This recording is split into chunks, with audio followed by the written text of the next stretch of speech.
নমস্কার, আমার YouTube channel future এমসে তোমাদের সবাইকে স্বাগত। দেখো, অঙ্গনওয়াড়িতে 35,000 পদে নিয়োগ।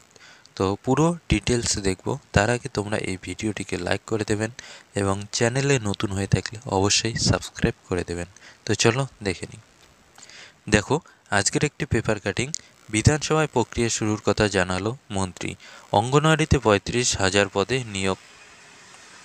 দেখো, রাজ্যের অঙ্গনওয়াড়ি কেন্দ্রগুলিতে প্রায় 35,000 শূন্যপদে নিয়োগের প্রক্রিয়া শুরু হয়েছে।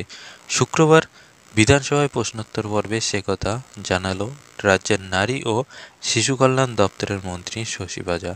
একই সঙ্গে তিনি জানায় এই বিষয়ে কেন্দ্রের নীতি বদলের কারণে প্রক্রিয়া ব্যাহত হয়েছে। পরে মন্ত্রী বলেন, রাজ্যে মোট 1,19,481টি অঙ্গনওয়াড়ি কেন্দ্র রয়েছে। তার মধ্যে কর্মী পদ ফাঁকা রয়েছে 21,492টি এবং সহায়িকা পদ ফাঁকা রয়েছে 13,906টি। একাধিক জেলায় সেই শূন্যপদ পূরণের কাজ শুরু হয়েছে।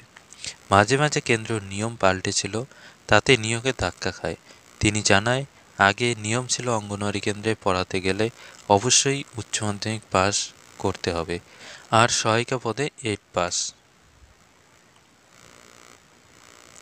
কিন্তু মাঝে নিয়ম বদলে কেন্দ্র বলে উভয় পদের জন্যই 12 পাস হতে হবে।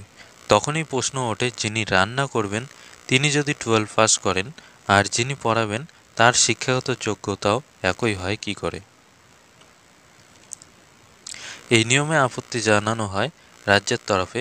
পাশাপাশি আগে নিয়োগের বয়সসীমা ছিল 18 থেকে 45, তা কমিয়ে 18 থেকে 35 করা হয়েছে।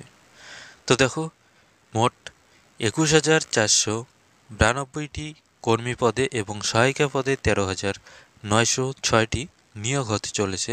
তো আপনারা এই চ্যানেলকে সাবস্ক্রাইব করে রাখবেন। আপনাদের জেলায় নিয়োগ সংক্রান্ত নোটিফিকেশান আসলে অবশ্যই ভিডিও পেয়ে যাবেন। Thank you.